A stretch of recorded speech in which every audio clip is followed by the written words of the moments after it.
परिचय।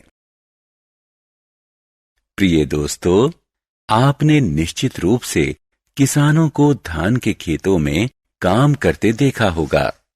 वो पूरे दिन लगातार काम करते रहते हैं, लेकिन क्या आपने कभी सोचा है कि उन्हें पूरे उत्साह के साथ अपना कार्य करने के लिए ऐसी ऊर्जा कहां से मिलती है? वास्तव में हमारी ही तरह वे भी यह ऊर्जा उस भोजन से प्राप्त करते हैं जो वो खाते हैं। दूसरे शब्दों में हम कह सकते हैं कि दैनिक गतिविधियों को करने के लिए हमारे शरीर हेतु भोजन ही ऊर्जा का मुख्य स्रोत है। हम अपना भोजन पौधों और पशुओं दोनों से ही प्राप्त करते हैं। प्रत्येक व्यक्ति की आवश्यकताओं को पूरा करने के लिए भोजन का उत्पादन व्यापक स्तर पर करना होता है। इस पाठ में हम फसल उत्पादन और आहार वितरण के लिए प्रबंधन पर चर्चा करेंगे। उद्देश्य। इस पाठ के अंत में आप निम्न करने में सक्षम हो जाएंगे: फसलों को मौसम के आधार पर श्रेणीबद्ध करना, जिस मौसम में वे उगती हैं। जुताई में उपयोग होने वाले औजारों को सूचीबद्ध करना, खाद और उर्वरकों के फायदों को सूचीबद्ध करना, सिंचाई की विभिन्न विधियों का वर्णन करना, खरपतवार और खरपतवारनाशी को परिभाषित करना, फसल की कटाई और संग्रहण का वर्णन करना, पशुपालन का उल्लेख करना। फसलों के प्रकार। दोस्तों, क्या आपने मूंगफली के पौधे को देखा है? क्या हम इसे फसल कह सकते हैं? नहीं, हम नहीं कह सकते। क्या आप इस वास्तविकता को जानते हैं कि जब समान प्रकार के पौधे व्यापक स्तर पर विकसित किए जाते हैं तो इसे फसल कहा जाता है। यदि आप गर्मी के मौसम में मटर का पौधा लगाना चाहते हैं तो आप ऐसा नहीं कर सकते। क्या आप इसके पीछे के कारण को जानते हैं? भारत में फसलों को उनके बढ़ने वाले मौसम के आधार पर व्यापक स्तर पर 2 श्रेणियों में वर्गीकृत किया गया है, अर्थात रबी और खरीफ फसलें। रबी फसल आमतौर पर जाड़े के मौसम यानी अक्टूबर से मार्च में विकसित होती है। गेहूं, चना और मटर रबी फसल के उदाहरण हैं। खरीफ फसलों की बुआई आमतौर पर वर्षा ऋतु अर्थात जून से सितंबर के बीच की जाती है। धान, मकई, मूंगफली आदि खरीफ फसल के कुछ आम उदाहरण हैं। अनाजों को पैदा करने के लिए विभिन्न गतिविधियां की जाती हैं, जिनको कृषि कार्य कहा जाता है। आइए इनके बारे में विस्तार से एक एक कर जानते हैं। कृषि औजार। प्रिय दोस्तों, क्या आप जानते हैं कि किसान किस प्रकार एक बड़े से खेत में फसल उगाते हैं? उनकी पहली आवश्यकता क्या होती है? सबसे पहले वे फसल उगाने के लिए मिट्टी को तैयार करते हैं।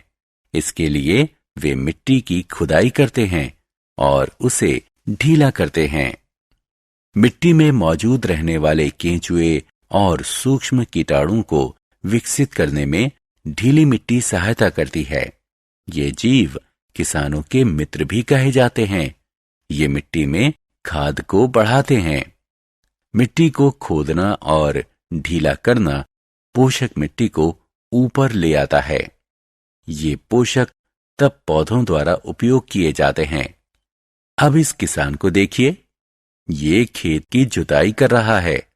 जैसा कि हम देखते हैं, ये हल लकड़ी का बना हुआ है। आइए इसकी संरचना देखते हैं।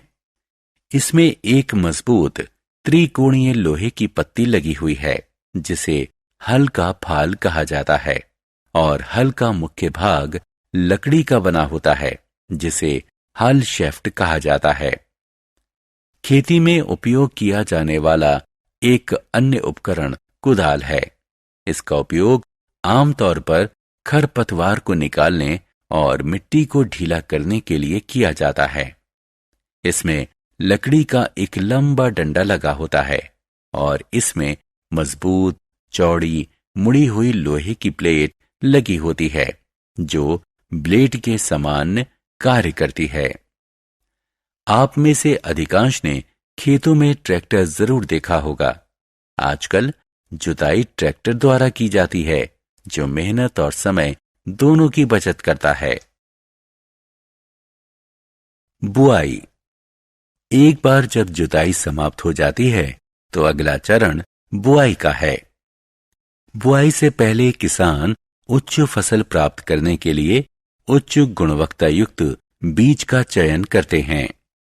क्या आपने कभी अपनी मां को किसी मर्तबान में कुछ बीज डालकर उसमें पानी डालते हुए देखा है?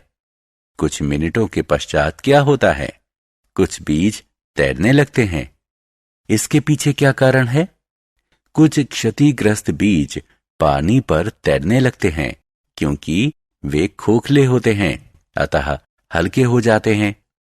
वास्तव में ये अच्छे बीज को क्षतिग्रस्त बीज से अलग करने का एक अच्छा तरीका है। आइए अब देखते हैं कि बीज की बुआई के लिए कौन कौन से उपकरण हैं। इस किसान को देखिए, इसके पास बुआई के लिए एक कीप जैसा उपकरण है। जरा गौर से देखें, यह किसान इस उपकरण के साथ क्या कर रहा है? हां, ये कीप में बीज भर रहा है, जिसके जरिए कीप के दूसरे छोर से बीज निकलकर सीधे मिट्टी में गिर रहे हैं। यह एक पारंपरिक विधि है और अत्यंत आसान है। आजकल ट्रैक्टर की सहायता से बुआई के लिए किसान आधुनिक बीज बुआई यंत्र का उपयोग कर रहे हैं।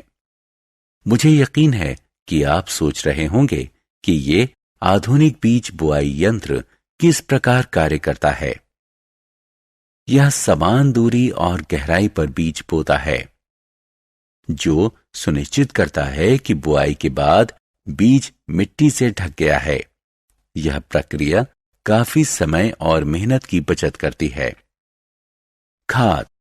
दोस्तों, आइए अब इस पाठ के अगले महत्वपूर्ण विषय पर चलते हैं। मुझे यकीन है कि आपने निश्चित रूप से खाद शब्द कई बार सुना होगा। क्या आप जानते हैं कि ये क्या है? अच्छा, चलिए देखते हैं। खाद एक जैविक पदार्थ है जो पौधों और पशुओं के अपशिष्ट के अपघटन से प्राप्त की जाती है। इसे बनाने के लिए किसान पौधों और पशुओं के अपशिष्ट को खुले स्थान पर गड्ढों में एकत्रित करते हैं, जहां ये सूक्ष्म जीवों द्वारा अपघटित किए जाते हैं। साल दर साल बार बार फसलों की खेती के कारण मिट्टी की उर्वरक शक्ति और पोषक तत्व कम होने लगते हैं। इसलिए किसान मिट्टी के पोषक तत्वों की पूर्ति के लिए खेत में खाद डालते हैं। यह प्रक्रिया खाद डालना कहलाती है। अब जैव खाद के कुछ प्रमुख लाभ को देखते हैं। खाद मिट्टी की जल धारण क्षमता को बढ़ाती है। यह मिट्टी को भुरभुरी बनाती है, जिसके कारण गैस विनिमय आसान हो जाता है। यह मिट्टी की संरचना को विकसित करती है। यह स्वस्थ फसल के लिए अनिवार्य मित्र सूक्ष्म जीवों की संख्या भी बढ़ाती है। उर्वरक। खाद की भांति उर्वरक भी मिट्टी के खोए हुए पोषक तत्वों और खनिजों की पूर्ति के लिए उपयोग किए जाते हैं। उर्वरक ऐसे रसायन हैं जिनका उपयोग पोटेशियम, फास्फोरस और नाइट्रेट जैसे खनिजों को मिट्टी में मिलाने के लिए किया जाता है। उर्वरक फैक्ट्रियों में बनाए जाते हैं। उर्वरकों के कुछ उदाहरणों में शामिल हैं यूरिया, अमोनियम सल्फेट, पोटाश और एनपीके यानी नाइट्रोजन, फास्फोरस, पोटेशियम आदि। उर्वरकों का उपयोग फसल की उपज को बढ़ाता है। हालांकि उर्वरकों के उपयोग की कुछ हानियां भी हैं।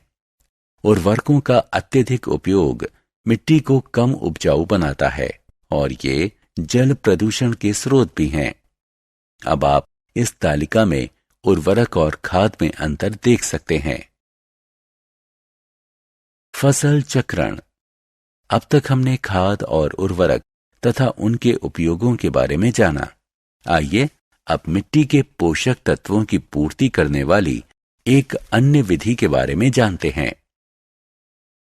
यह फसल चक्रण के नाम से जानी जाती है। क्या आप जानते हैं कि चावल जैसे अनाज की फसल मिट्टी में उपजाई जाती है?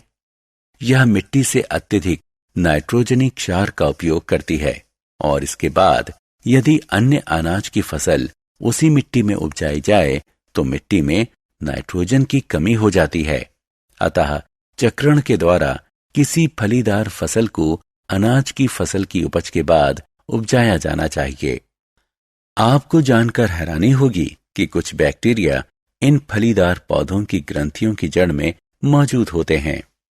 ये रिजोबियम बैक्टीरिया के नाम से जाने जाते हैं, जो नाइट्रोजन यौगिक बनाने के लिए वायुमंडलीय नाइट्रोजन को ठीक करते हैं। जब ये नाइट्रोजन यौगिक मिट्टी में जाते हैं तो मिट्टी अधिक उपजाऊ हो जाती है।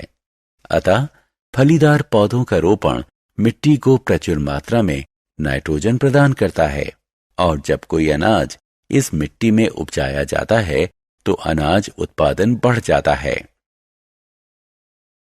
सिंचाई और इसके स्रोत। दोस्तों, जैसा कि हम सभी जानते हैं, सभी सजीवों के लिए जल अत्यंत अनिवार्य है, लेकिन फसल के उत्पादन में इसकी क्या भूमिका है? वास्तव में जल फसल के लिए आवश्यक है, क्योंकि सूखी परिस्थितियों में बीज का अंकुरण नहीं हो सकता। जल पौधे की जड़ों द्वारा सूखा जाता है और इसके साथ साथ खनिज और उर्वरक भी सूख लिए जाते हैं। इसलिए खेतों में फसलों में पानी डालना सिंचाई कहलाता है।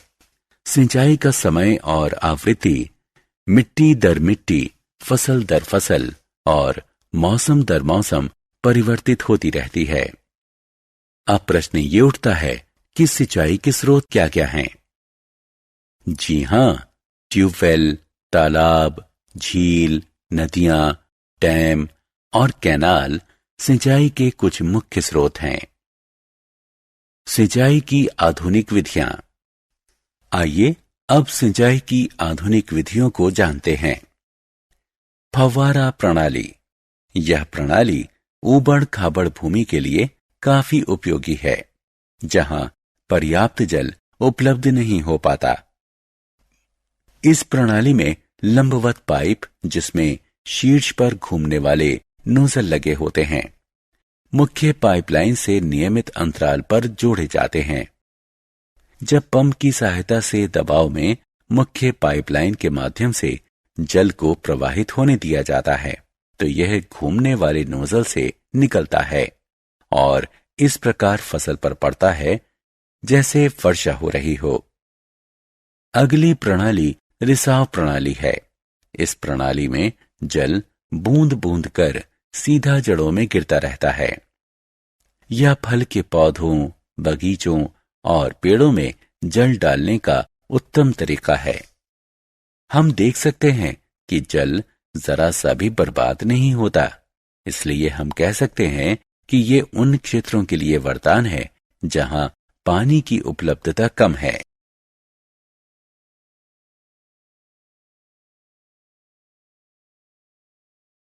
फसल की कटाई।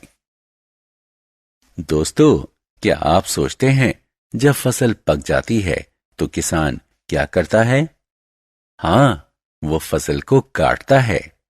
यह प्रक्रिया कटाई कहलाती है और यह महत्वपूर्ण कार्य है। आइए अब जानते हैं कि कटाई कैसे की जाती है। कटाई की प्रक्रिया में फसल को निकाला जाता है या दरांती अथवा कटाई मशीन का उपयोग कर जमीन के निकट से काटा जाता है। इसके बाद अनाज के बीजों को भूसे से अलग किया जाता है। इस प्रक्रिया को गाहना या भूसे से अलग करना कहते हैं। यह एक मशीन की सहायता से किया जाता है जिसे कंबाइन कहते हैं, जो वास्तव में एक जुड़ी हुई कटाई और कहाई की मशीन है। फसल का भंडारण। एक बार कटाई हो जाने के बाद फसल को बड़े भंडार में संग्रहण किया जाता है। हमें फसल को संग्रहण करते समय सावधानी रखनी चाहिए, क्योंकि यदि कटे हुए अनाज को बिना सुखाए संग्रहण कर दिया जाए तो वे बर्बाद हो सकते हैं या इन पर सूक्ष्म जीव आक्रमण कर सकते हैं। अतः वे अपनी अंकुरण की क्षमता खो देंगे। इसलिए अनाज में मौजूद नमी को कम करने के लिए उन्हें सूर्य के प्रकाश में भली भांति सुखाया जाना चाहिए। क्या आप इस तथ्य को जानते हैं कि किसान अनाज को पतसन के झोले या धात्विक डब्बों में संग्रहित करते हैं, लेकिन व्यापक स्तर पर अनाज के संग्रहण के लिए बुखारी और अन्य भंडार का उपयोग करते हैं। आमतौर पर लोग अनाज के संग्रहण के लिए लोहे के ड्रम में सुखाए हुए नीम के पत्ते भी रखते हैं, क्योंकि ये पत्ते अनाज को कीटों व सूक्ष्म जीवों से बचाते हैं। पशुपालन। दोस्तों, क्या आप जानते हैं कि पशु भी हमें विभिन्न प्रकार के खाद्य पदार्थ प्रदान करते हैं? तटीय क्षेत्रों में रहने वाले कई लोग मछली का सेवन उनके आहार के मुख्य भाग के रूप में करते हैं। आपको यहां जानकर हैरानी होगी कि फसल उत्पादन प्रक्रिया के समान ही पशुओं का पालन भी घर या बाड़ी में किया जाता है। उनको उचित आहार, आश्रय और देखभाल प्रदान की जाती है ताकि वे हमें खाने के लिए स्वस्थ पदार्थ प्रदान कर सकें। यह प्रक्रिया पशुपालन कहलाती है। दूसरे शब्दों में हम कह सकते हैं कि पशुपालन का अर्थ है व्यापक स्तर पर पशुधन का पालन और पोषण। सारांश। आइए हमने जो कुछ सीखा है उसे संक्षेप में दोहराएं। भारत में व्यापक स्तर पर अनाज जिन मौसमों में उपजते हैं उसके आधार पर इन्हें दो प्रकारों में वर्गीकृत किया जाता है, रबी और खरीफ। फसल को उचित समय अंतराल पर जलापूर्ति करना सिंचाई कहलाता है। मानवीय रूप से या मशीनों द्वारा पकी हुई फसलों को काटना कटाई कहलाता है। अनाज को उसके भूसे से अलग करना गहाई कहलाता है। अनाज को कीट और सूक्ष्म जीवों से बचाने के लिए अनाज का उचित संग्रहण अनिवार्य है। पशुधन का व्यापक स्तर पर पालन और पोषण करना पशुपालन कहलाता है।